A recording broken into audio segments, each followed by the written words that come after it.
예, 앞서 전해드린 대로 민주노총 화물연대 총파업 일주일째 접어들었습니다. 곳곳에서 물류 차질이 빚어지고 있는 상황에서 파업이 길어지진 않을까 우려가 큽니다. 화물연대와 정부와의 협상에는 좀처럼 합의점을 찾지 못하고 있는 상황입니다. 화물연대 부산지역 본부 고정기 양산지부장 저희 스튜디오에 모셨습니다. 예, 어서 오십시오. 예. 고생이 많으시죠? 네, 뭐 집회를 매일매일 하시니까 식사나 이런 것들은 어떻게 하십니까? 그 집회 현장에서 예. 천막을 치고 천막 농성하면서 그 숙식을 해결하고 있습니다. 그 잠도 거기서 지금 다 주무시고 그렇군요. 자, 지금 이번 파업의 핵심 안전 운임제입니다. 화물차주에게 적정 운임을 보장한다 이런 내용인데, 네. 자, 안전 운임제가 이제 만들어진 지 얼마 안 됐죠. 네. 이게 왜 필요하고 계속 이어져야 되는 이유에 대해서 잠깐 설명해 주시죠. 안전운임제는 저희 화물연대가 2002년도부터 표준 요율제라는 요금을 정부에 요구를 해왔고 2020년도부터 3년 1벌제로 해가지고 시행이 됐는데요. 예. 안전운임제라는 것은 우리가 그 일반적으로 근로자들에게 최저임금을 법적으로 보장하듯이 그렇죠. 안전운임제 역시도 최소한의 운임을 보장해서 화물 노동자들에게 권리를 보장하라고 요구했고 그렇게 예. 시행되는 법입니다. 그렇군요. 그러니까 과적하고 또 과로를 해서 하는 이유는 네, 최소한의 이제 운임 수입을 보장하기 위해서 그렇게 하시는 거 아닙니까? 네 그렇습니다. 근데 그걸 하면 위험하니까 사실은 네, 네. 그렇기 때문에 이 안전운임제가 필요하다는 말씀이신데, 네. 자, 그런데 그 사용자나 이 업계에서는 직접적인 안전과는 그 유의미한 효과를 보기 힘들다. 그러니까 본질이 아니라는 거예요. 안전에 대한 핵심적인 역할. 여기에 대해서 어떻게 좀 말씀해 그 주세요. 부분에 대해서는 실질적으로 저희가 체감하는 것과는 상당히 그 차이가 있는 거고요. 예. 저희 같은 경우는 안전운임제가 적용되기 이전에는 예를 들어서 화주가 원하는 시간, 장소에 화물차를 대놓고 예. 상하차 지연으로 인해서 대기 시간이 상당히 발생을 했습니다. 예. 그러나 저희 같은 경우는 적정한 대기료를 청구할 수 없는 입장이고 상대적으로 의리기 때문에 네. 그런데 안전운임이 그 법제화되면서 그 대기비마저도 안전운임에 포함되어 있습니다. 예, 그러다 예. 보니 화주들 같은 경우는 그 내 주머니에서 돈이 나가는 상황이 되니 네. 상하차 시스템을 개선해 가지고 상하차 지연으로 발생되는 대기 시간을 상당 부분 단축을 시켰습니다. 예. 그런 시간들이 단축되니까 실질적으로 저희 같은 경우는 휴식 시간이 늘어났고 예. 그러다 보니까 휴식 시간이 늘어나서 고속도로 졸음 운전도 많이 줄었고 무슨 말인지 알겠습니다. 그렇게 연결되는 겁니다. 과속할 이유가 없죠. 없어지니까. 네네. 그러면 안전과 직결된다라고도 볼 수 있을 것 같은데요. 그렇죠. 그 말씀으로 따르면 알겠습니다. 자, 일단 지금 컨테이너와 시멘트 운송에 제한 적용이 되고 3년간의 일몰제가 지금 시행 중이지 않습니까? 네. 이제 이걸 대상을 확대를 해달라 네. 이건가요? 어떻게 구체적인 요구가? 그 안전운임제는 앞전에도 좀 전에 말씀드렸다시피 최소한의 권리이거든요. 화물 예. 노동자들에게는 그 최소한의 권리를 특정 품목으로 제한하는 것이 아니고 모든 화물 노동자에게 포괄적으로 적용하는 것이 맞다라는 게 저희 입장입니다. 알겠습니다. 이게 최소한이다. 이 말의 핵심인 것 같네요. 네, 그렇습니다. 예. 자, 지금 4차 협상까지 정부와 진행을 했지만 또 결렬이 됐습니다. 네.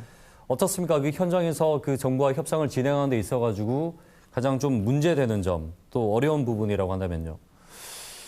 정부가 이 사태의 본질을 의도적으로 흐리는지 아니면 몰라서 그러는지는 모르겠지만 상당 부분 교섭이 내용이 진전이 됐었던 걸로 알고 있는데 예. 그 뜻밖의 결과가 나와서 저희도 좀 당혹스럽습니다. 교섭이 불발된 그게 핵심이 뭡니까? 지금 안전운임제를 계속 이거 하는 게 불가능하다 이겁니까?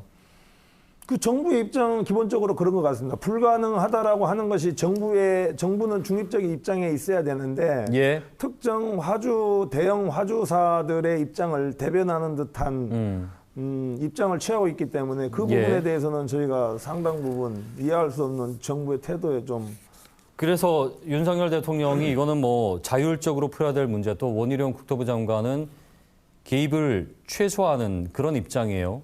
여기 대해서는 하실 말씀 많으실 것 같은데요. 이어서 좀 말씀해 주시죠. 예, 주무부서가 국토부인데 국토부 주무장관이 그렇게 그 상황 인식을 하지 못하고 그런 발언을 한 거에 대해서는 굉장히 실망스럽고 주무부서 주무장관이 그런 발언을 하니까 실무진에서도 그 발언의 취지에 맞춰서 일을 진행을 하다 보니까 이 장기적으로 가는 것 같고 실질적으로 이건 국토부가 법제화해서 이미 3년 일보일제라는 꼬리표를 달고 있지만 시행을 하고 있는 내용입니다. 이것이 어떤 그 국토부가 예전부터 해오던 주관하던 그 관련 규정이거든요. 그런데 지금에 와가지고 국토부가 발뺌하는 듯한 자세를 취하는 건 안 맞죠. 그러니까 대통령하고 장관하고 오히려 그 같이 좀 이해를 해주고 상황에 대한 심각성을 인지를 하고 있어야 되는데 그게 이루어지고 있지 않으니까 국토부 실무진에서도 뜨뜻미지근한 그런 반응이라는 말씀이시네요. 위에 있는 그 최종 책임자들의 태도가 그러하니 분명히 이 제도를 만든 것도 국토부 실무진이고 지금 현재 이 상황에 화물연대와 교섭에 응하는 주체들도 과거에 이 안전운임제를 만들었던 실무진들이거든요. 알겠습니다. 사람은 똑같은데 정권이 바뀌었다고 해가지고 입장이 달라진 상황이거든요. 지금 현재. 근데 이제 일몰제를 시행했던 당시는 뭐 전 정부에서 정해진 일이잖아요. 그렇죠?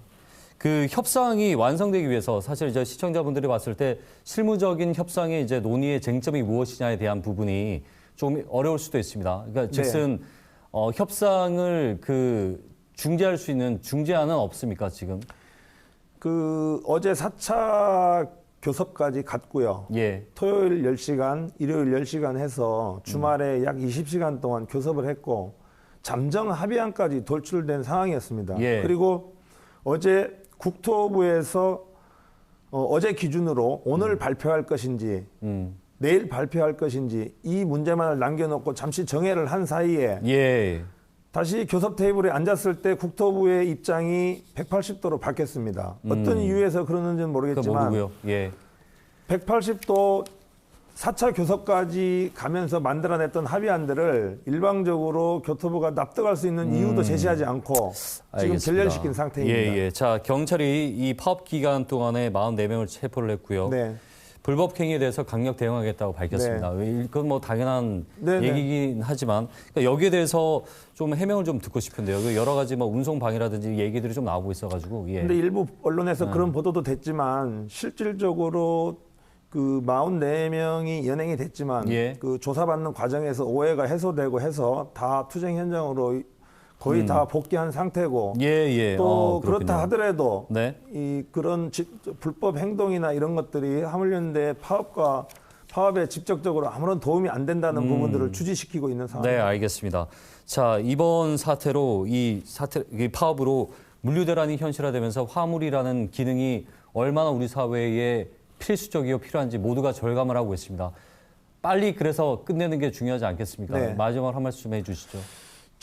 우리 사회의 화물 운송이라는 산업 분야가 굉장히 중요하고 사회의 어떤 중추적인 역할을 만들어가고 있다는 거 이번 사태를 통해서 많은 국민들이 아셨을 텐데 그럼 그렇게 중요한 일을 하는 화물 노동자들에게 최소한의 권리를 보장받을 수 있는 안전운임이 지속적으로 적용되게 하는 것 또한 이번 사태를 보면서 정부나 화물연대나 이 사회가 같이 한번 해법을 찾아봐야 될 것 같습니다. 알겠습니다.